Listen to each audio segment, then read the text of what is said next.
Hi all, welcome back. I'd like to talk today about the differences between the late Christian style of art and the early Renaissance and what exactly is going on. I find that a lot of students have a misconception that art just gets better in the early Renaissance, and that's because art becomes much more naturalistic during that period. But there are specific cultural reasons for that happening. It's not simply a case of naturalistic art being better art. So that's one large misconception that I would like to spend the semester proving to you all. So let me talk about two paintings in particular.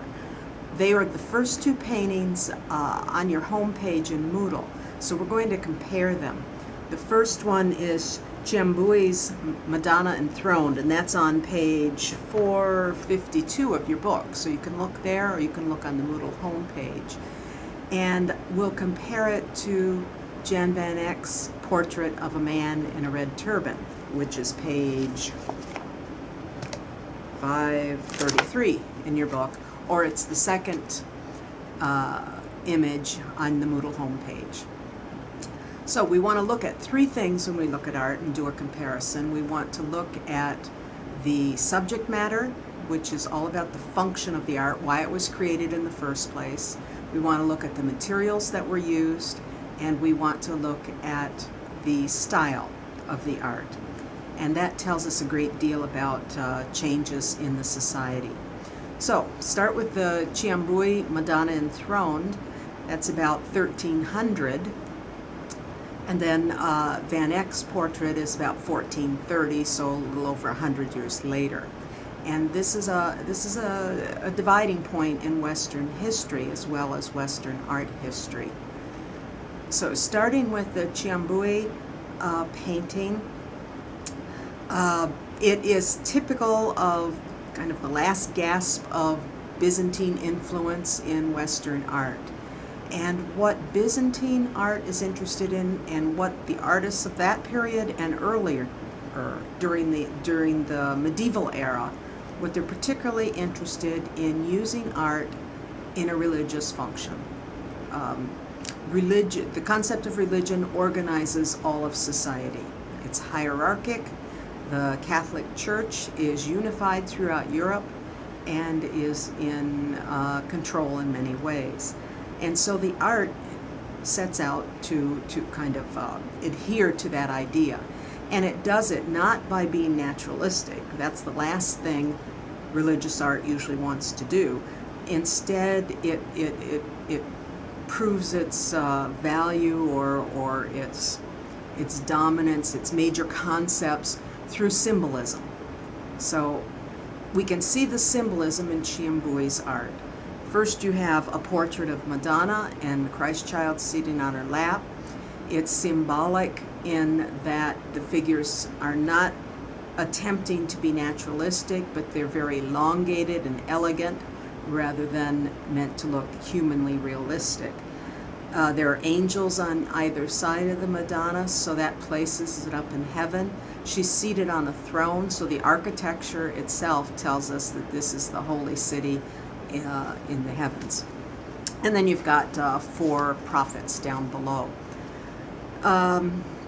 So that's basically the subject matter. It shows the hierarchy, the royalty of Christ, his dominance, the emphasis on heaven rather than on the here and now in this world, and the forms themselves, as well as the materials, all speak to that. The background is gold flake. Again, gold flake is symbolic of royalty. It's not typical or common or humanistic.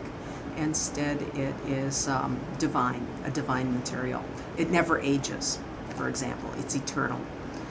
It doesn't tarnish like silver, for example.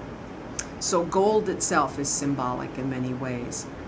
The wood panel that it's on is enormous. It's over life size. It's 12 feet 7 inches tall. And this was meant to be placed in a church. The artist is a craftsman. He's not noted in his own society for his own importance, but only for how much he contributes to the religion. So at this point, artists are seen as craftsmen, not as individual geniuses, which is a much later concept. Let's see. The figures usually are fairly flat as well. There's no attempt at much perspective, as you can see with the architecture. Everything is in one plane in the foreground, rather than leading off into any kind of depth of background. You can see a little bit of foreshortening in the noses, for example. Foreshortening is where the lines between the foreground of the painting are angled and are short and go into the background. It's a particular technique developed by the Greeks in a much earlier age, but by late Byzantine times, those kinds of foreshortened noses appear again. Sometimes the feet will have a little foreshortening, but that's the only kind of depth. That's the only depth that is actually there, except for the overlapping in the angels. That gives us a little sense of depth as well. But in general, it's very, very flat appearance. So you've got all of these style elements going on, and that is what interests the late Byzantine period. That's what gives their concept of the divine world an order and a sense and an importance.